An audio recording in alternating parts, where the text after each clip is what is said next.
Zeus, Thor, Aries ഇങ്ങനെയൊക്കെ Greek mythology, Norse mythology ഇങ്ങനെ ഓരോ മിത്തോളജിയിലുള്ള ഓരോ ഗോഡ്സിനെയൊക്കെ നമ്മൾ കണ്ടിട്ടുണ്ടാവും. അധികം ഈ കോമിക്സിലൊന്നും പറയാത്തതാണ് നമ്മുടെ ഹിന്ദു മിത്തോളജിയുടെ ഗോഡ്സ്. അങ്ങനെ നമ്മുടെ ഹിന്ദു മിത്തോളജിയിലുള്ള ഒരു പവർഫുൾ ഗോഡാണ് ശിവ.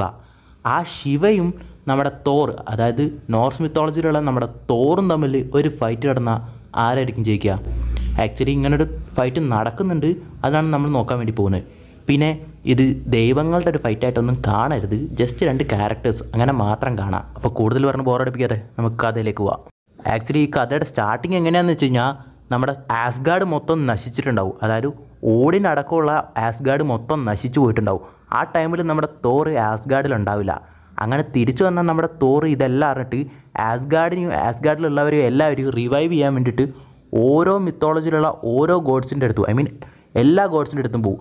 നോർസ് മിത്തോളജിയിലെ നമ്മുടെ Zeus, Chinese gods, Japanese gods, അങ്ങനെയുള്ള എല്ലാ ഗോഡ്സിൻ്റെ അടുത്തും പോയിട്ട് അവരോടൊക്കെ കാര്യം പറഞ്ഞിട്ട് അവരുടെയൊക്കെ പവേഴ്സ് അബ്സോർബ് ചെയ്യല്ല, അവരുടെയൊക്കെ പവേഴ്സ് ബോറോ ചെയ്യും. കാരണം സൂപ്പർ ഓവർപവർഡായെങ്കിൽ മാത്രമേ ദ മദർ ഓഫ് എർത്തിൻ്റെ യൂസ് ചെയ്തിട്ട് പുള്ളിക്ക് ആസ്ഗാർഡിനെ തന്നെ റിവൈവ് ചെയ്യാൻ പറ്റുള്ളൂ. അങ്ങനെയാണ് പുള്ളി നമ്മളെ ഹിന്ദു ഗോഡ്സ് എല്ലാവരും ഉള്ള നിർവാണ എന്ന് പറയുന്ന സ്ഥലത്തെത്തുന്നത്. അവിടെ അഫ്കോഴ്സ് 3 പേരുണ്ടാവുകയാണ്, നമ്മുടെ ബ്രഹ്മ, വിഷ്ണു, ശിവ. അങ്ങനെ തോർ ഈ കാര്യം പറഞ്ഞപ്പോൾ അഫ്കോഴ്സ് നമ്മുടെ ബ്രഹ്മാവ് ദ ക്രിയേഷനൊക്കെ ചെയ്യുന്ന ആളായതുകൊണ്ട് തന്നെ പുള്ളിയും ശിവ ഏതാണ്ട് പുള്ളിയുടെ പവേഴ്സ് കൊടുക്കാമെന്ന് അഗ്രി ചെയ്യാണ്. കാരണം മരിച്ചുപോയവരെ തിരിച്ച് ജീവിപ്പിക്കാൻ വേണ്ടിയിട്ടല്ലേ, അതും ഗോഡ്സിനെ. പക്ഷേ ഒരാൾ അതിനെ എതിർക്കുകയാണ്, അഫ്കോഴ്സ് നമ്മുടെ ശിവ.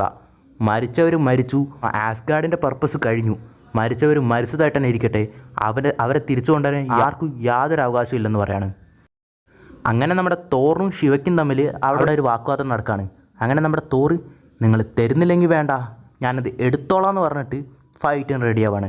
അഫ്കോഴ്സ് നമ്മുടെ ശിവയും ഫൈറ്റിന് റെഡിയാവാണ്. അങ്ങനെയാണ് ഇവർ തമ്മിലുള്ള ഫൈറ്റ് സ്റ്റാർട്ടാവുന്നത്. അങ്ങനെ നമ്മുടെ തോറ് എൻ്റെ അപ്പം പറഞ്ഞിട്ട് കേട്ടിട്ടില്ല, പിന്നെ നിങ്ങൾ പറഞ്ഞിട്ട് കേൾക്കാൻ പോകുന്നതെന്ന് പറയാണ്. അപ്പോൾ തന്നെ ശിവയും ദ ബാർബേറിയൻ എന്നൊക്കെ പറഞ്ഞിട്ട് നമ്മുടെ തോറിനെയും കളിയാക്കി ഇവർ തമ്മിലുള്ള ഫൈറ്റ് സ്റ്റാർട്ടാവാണ്. നമ്മുടെ ശിവ ഓരോ ട്രാപ്പ് തോറിന് വേണ്ടി ക്രിയേറ്റ് ചെയ്യുമ്പോഴും തോറ് മിയോണർ വെച്ച് അതൊക്കെ ബ്രേക്ക് ചെയ്യാണ്. അഫ്കോഴ്സ് അത് നിർവ്വാണയിലായതുകൊണ്ട് തന്നെ നമ്മുടെ തോറിനെ എന്തൊക്കെ ചെയ്തിട്ട് ശിവയെ ഡിഫീറ്റ് ചെയ്യാൻ പോയിട്ടൊന്നും അനക്കാൻ പോലും പറ്റുന്നുണ്ടായിരുന്നില്ല, അത്രയ്ക്ക് ഓവർപവർഡ് ആയിരുന്നു പുള്ളി അവിടെ. അങ്ങനെ നമ്മുടെ ശിവ പുള്ളിയുടെ ത്രിക്കണ്ണ് യൂസ് ചെയ്തിട്ട് നമ്മുടെ തോറിനെ തന്നെ കൺട്രോൾ ചെയ്യാൻ വേണ്ടി ശ്രമിക്കുകയാണ്. അപ്പോൾ തന്നെ ഇവർ തമ്മിലുള്ള ഫൈറ്റ് നമ്മുടെ ബ്രഹ്മയും വിഷ്ണുവും കണ്ടുകൊണ്ടിരിക്കുകയാണ്. അപ്പോഴാണ് നമ്മുടെ തോർ അവിടെ ഒരു ചുഴലിക്കാറ്റ് പോലൊരു സംഭവം ഉണ്ടാക്കുന്നത്. ഉടനെ തന്നെ അവിടെ ഒരു ബൈഫ്രോസ്റ്റ് ബ്രിഡ്ജ് ഓപ്പൺ ആവുകയാണ്. അങ്ങനെ നിർവ്വാണയിൽ നിന്ന് നമ്മുടെ തോറിൻ്റെ കൺട്രോളുള്ള ബൈഫ്രോസ്റ്റിലേക്ക് ശിവയെ നമ്മുടെ തോർ കൊണ്ടുവരികയാണ്. എന്നിട്ട് തോർ പറയാണ്, അവിടെ നീയായിരുന്നു കൺട്രോൾ, ഇവിടെ ഞാനാ കൺട്രോൾ, ഇപ്പം നീ വാന്ന് പറയാണ്.